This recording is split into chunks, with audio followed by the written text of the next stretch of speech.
Have you ever had a moment when everything you thought you knew about your life, your family, your past, your place in the world, suddenly unraveled with just one revelation? This is the story of a woman who grew up believing in the love of a quiet, ordinary family, until a single forgotten envelope shattered the truth wide open.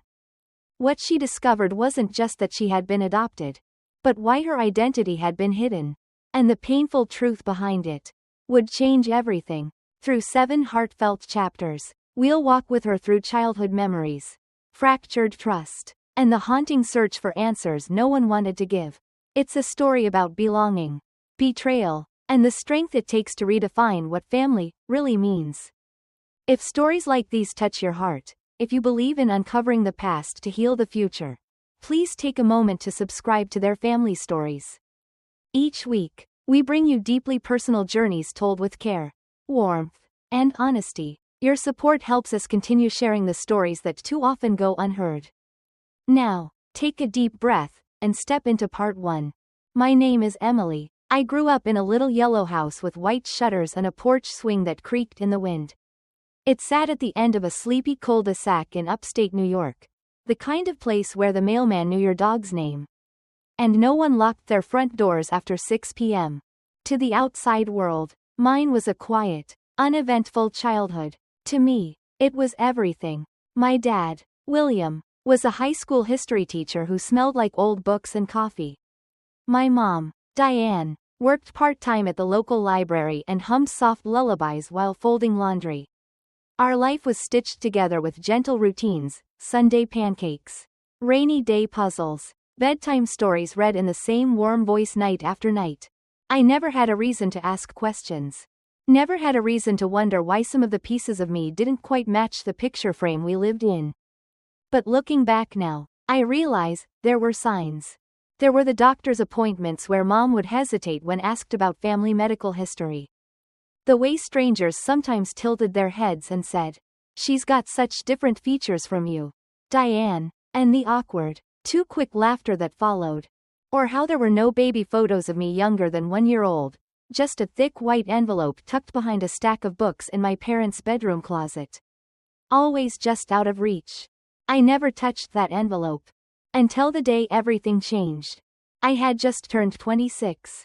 I was home for the weekend to help my parents clean out the attic before winter. It was an ordinary Saturday. One of those gray afternoons when the sky feels like it's holding its breath. I was sorting through boxes of old textbooks and Christmas decorations when I found a dusty shoebox labeled in my dad's neat handwriting.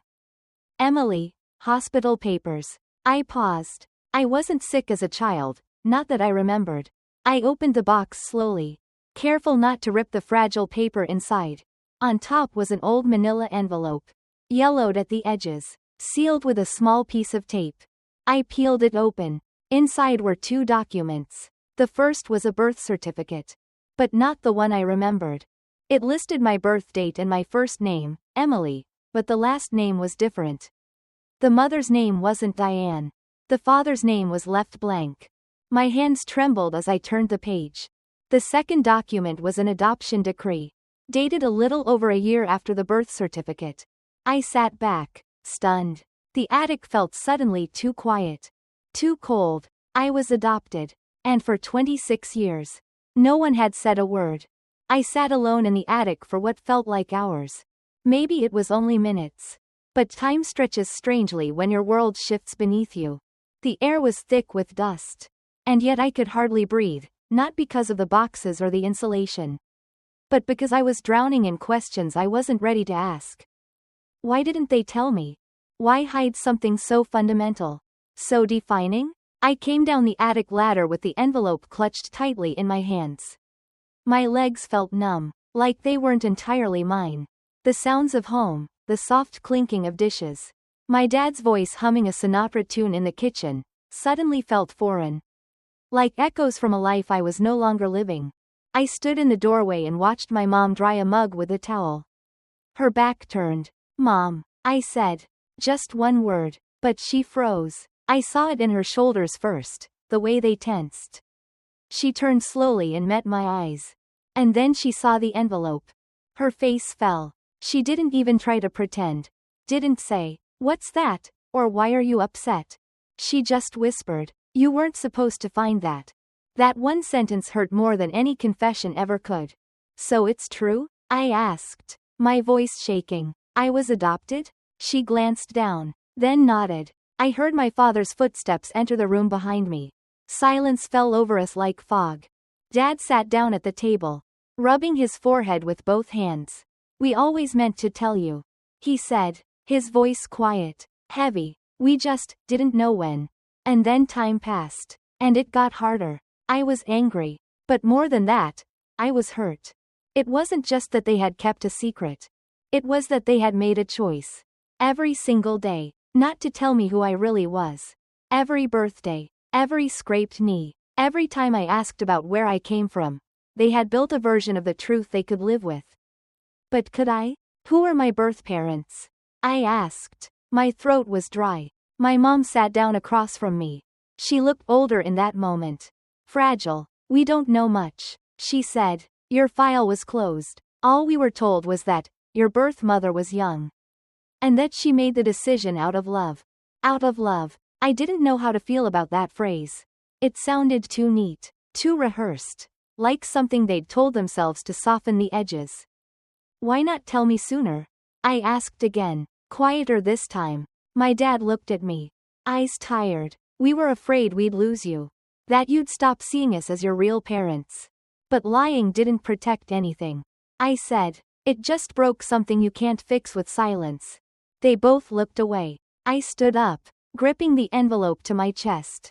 I need time, I said, and I walked out of that house, not slamming the door. Not yelling, but with a kind of hollow calm. The kind you feel when grief hasn't landed yet. But it's already on the way. For the next few days, I stayed in a hotel a few towns over. It wasn't far, but it felt like a different world. The kind where no one knew me as Emily, William and Diane's daughter. Just a woman in room 206 who stared too long at the ceiling and didn't sleep through the night. I kept the envelope beside me, unopened again even though I'd already read what was inside. I'd memorized every line. Still, something about holding it made me feel tethered, like if I let it go, I'd lose whatever thin thread still connected me to who I thought I was. What do you do when your name doesn't have a story behind it? When your first year of life is just missing? I thought about the hospital where I was born, the date on the certificate, the town listed in faded ink, Rochester, New York. That was something, a place, a starting point. On the fourth morning, I drove there. It rained the entire way, light but steady, the kind of rain that makes the world feel like it's sighing. I didn't expect answers right away. I just needed to be somewhere real. The hospital building was older than I expected, brick. Ivy crawling up the sides. The paint on the sign slightly chipped. I stood outside for a long time before walking in. My hands were sweating, even though the lobby was cold. At the reception desk, I hesitated before speaking. Hi, I was born here, in 1997. I'm trying to find out if there's anything else. Any records. The woman behind the desk was kind. Maybe in her late 50s. With soft gray curls and a tired smile. Were you adopted? She asked gently. I nodded. She told me most adoptions from that time were sealed. But there are sometimes notes left behind. She added, things the birth mother wanted the child to have someday. Not always, but sometimes. That word, sometimes, was like a flicker of light in a long tunnel. She took my name and birth date and disappeared down a hallway. I waited, and waited. I stared at the plastic plants on the counter. The second hand ticking on the wall clock. The rain leaving streaks on the front windows. And then she returned, with a small, beige envelope in her hands. My heart dropped. There's a note, she said, holding it out carefully. It's not much, but it's yours. I took it slowly. My fingers were cold. I didn't open it right away. Instead, I asked, is there a name? She shook her head. Just initials. When I sat in my car minutes later, I opened the envelope with shaking hands. Inside was a folded sheet of paper. Handwritten, faint blue ink. It read, to the child I will never hold again. I hope you grow up safe. And loved. I wanted to be your mother. But life was crueler than my heart could bear. Your name was the only gift I could give you, Emily. Please forgive me one day. M. Just one letter. M. No address. No last name. Just sorrow written between the lines. And yet, in some strange way, it was the first time I felt seen by the person who brought me into this world. Not forgotten, not discarded, but mourned. I pressed the note against my chest, closed my eyes, and cried, not out of anger this time, but from something deeper, grief. I kept the letter in my glove compartment like a secret I wasn't ready to share, not yet. I read it every morning that week, as if the words might shift, or offer up something I'd missed. But it was always the same. M. One letter, one name, Emily. It felt impossible, and yet, I couldn't let it go. I started by searching hospital records, birth registries, anything I could legally access. I learned quickly that for closed adoptions, the law is a wall, tall, gray, and built with good intentions that leave people like me stranded on the other side. So I turned to something smaller, quieter. The town, Rochester, wasn't unfamiliar. I'd been there as a child for a science fair once. I remembered the way the Genesee River cut through downtown, the smell of old bookshops near the university, the slow rhythm of a place that didn't rush to tell its stories. I started visiting the public library, an old red brick building with green shutters and a creaky floor that groaned under every step. I didn't know what I was looking for, but I knew I had to do something. I scrolled through microfilm, looked up birth announcements from July 1997. Most were simple. A baby girl to Mr. and Mrs. Thompson. A son born to single mother. L. Daniels? I kept looking. Then one caught my eye. It was small, almost hidden between two larger notices. To M.E., a daughter. Emily, born July 8, 1997. No last name, just initials. M.E. But it was the date. The name, the timing. My breath caught in my throat. Could it be her? I asked the librarian if there were any old local school records or alumni yearbooks. She hesitated, then pointed me toward the archived yearbooks of the nearby high schools. Sometimes we get people searching for relatives. She said kindly, you might get lucky. So I searched. And there she was. Monica Elwood, class of 97. Senior photo. Brown eyes. Soft smile. A face I didn't recognize. But that made something in me ache. There were no public records of her after that year. No marriage license. No college enrollment nearby. Just, gone. But she had existed. She'd been real. And suddenly, Monica wasn't just a name anymore. She was a possibility. A path.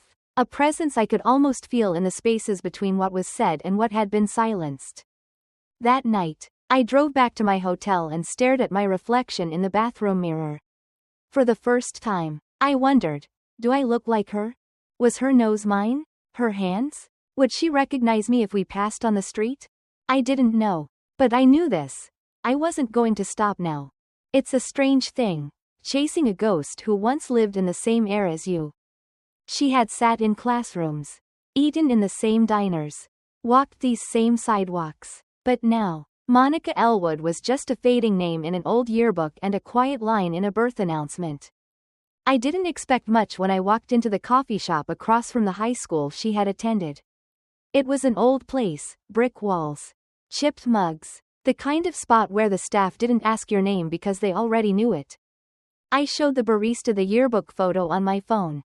She was maybe in her early 40s, with kind eyes and a tired ponytail. Did you ever know her? I asked. She leaned in, looked closer, then exhaled, slow and soft. Monica, she said. Yeah, I remember her. My heart skipped. She used to come in here after school sometimes. Always ordered cinnamon tea, even in summer. Quiet girl, sweet. But there was a sadness around her. Like she was always holding something in.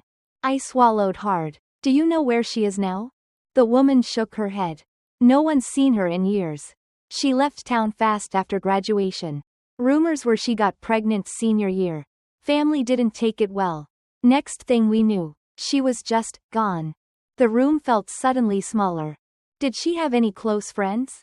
I asked. She paused. There was a girl, Tessa something. Sat with her most afternoons. I think she stayed local. Might still work over at the florist shop on 8th and Maple. I found the shop 2 hours later. A narrow storefront. Vines curling around the windows. The scent of lavender and soil thick in the air. I asked for Tessa. A woman in her mid-40s stepped out from behind a curtain. Apron dusted in pollen. Eyes cautious. "I'm sorry to bother you," I said quietly. "I'm trying to find someone." "Monica Elwood. She was your friend in high school?" Her expression changed. The name cracked something in her.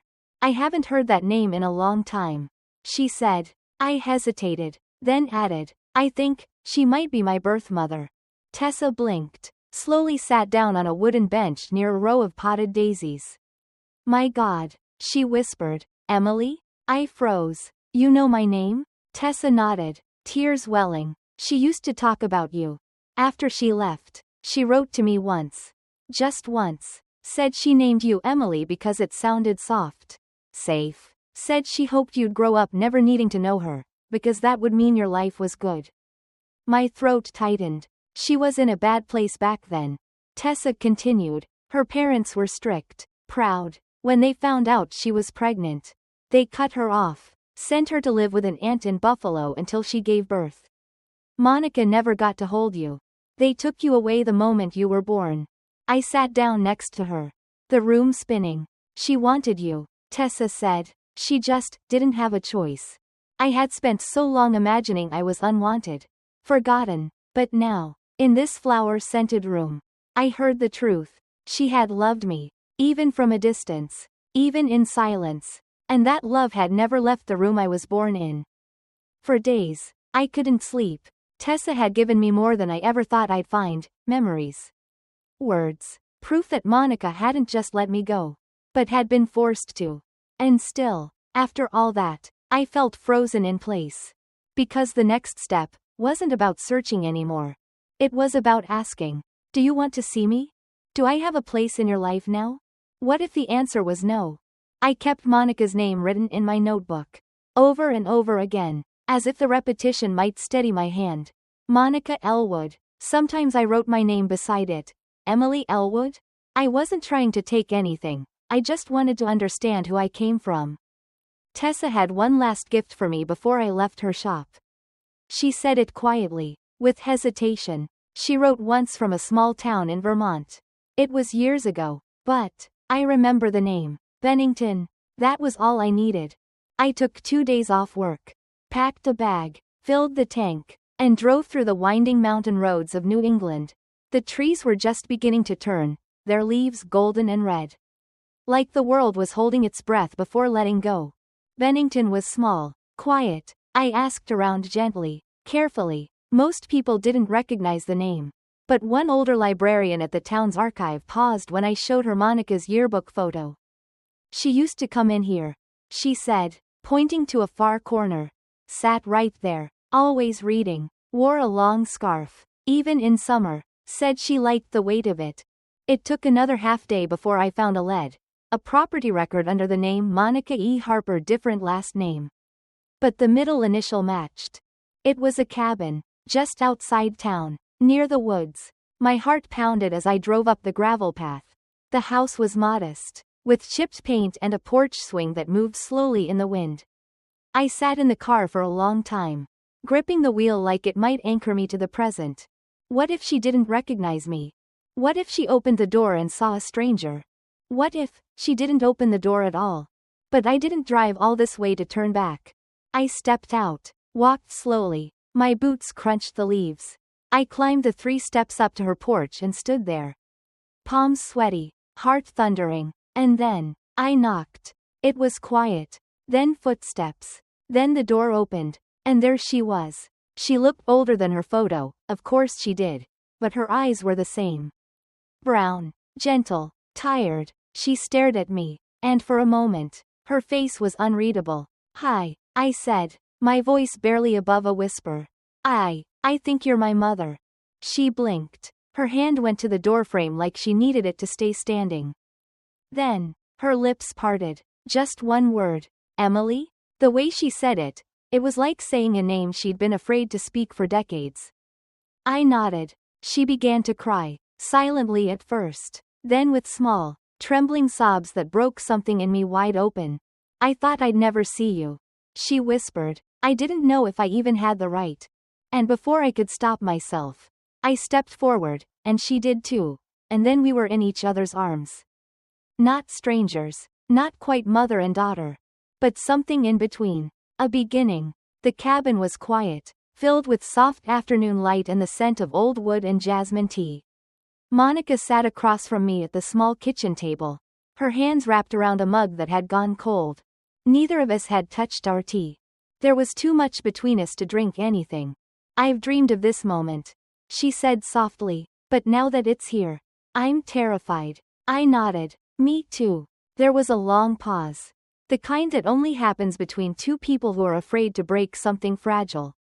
Then she looked at me, and I mean really looked, and said, "There's something you need to know, Emily, something I've never told anyone. Not even Tessa." My breath caught. She took a shaky inhale. "I didn't give you up because I didn't love you. I loved you more than anything. But, I was 17, and the man, your father, he wasn't just older. He was married. He was my teacher." My chest went cold. He said he loved me. That we'd run away together. That once the school year ended, he'd leave his wife. I believed him. I was just a kid. She looked down at her hands. But when I told him I was pregnant, he panicked, told me to get rid of it, said it would ruin everything. Her voice broke. When I refused, he told my parents, but he twisted the story. Said I was unstable, that I'd been obsessed with him, that he had tried to help me. I sat still, not blinking, afraid I'd miss a single word. My parents believed him. They were friends with his family.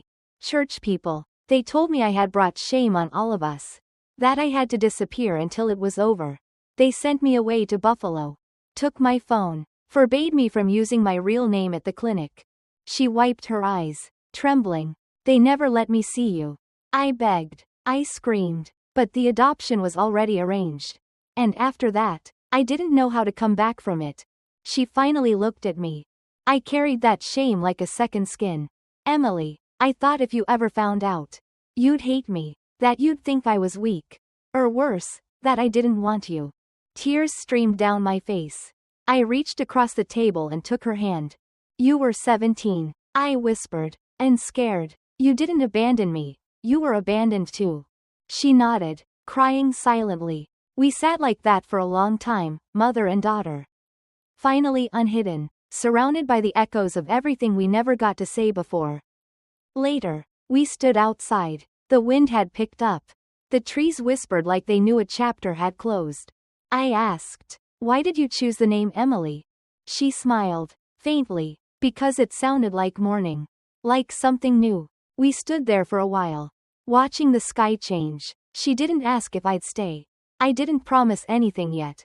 But we both knew. This wasn't the end. It was a beginning. Sparkles, thank you for following this emotional journey with Emily. If this story touches your heart, don't forget to click subscribe to support their Family Stories channel, where memories are relived and truths are told with love.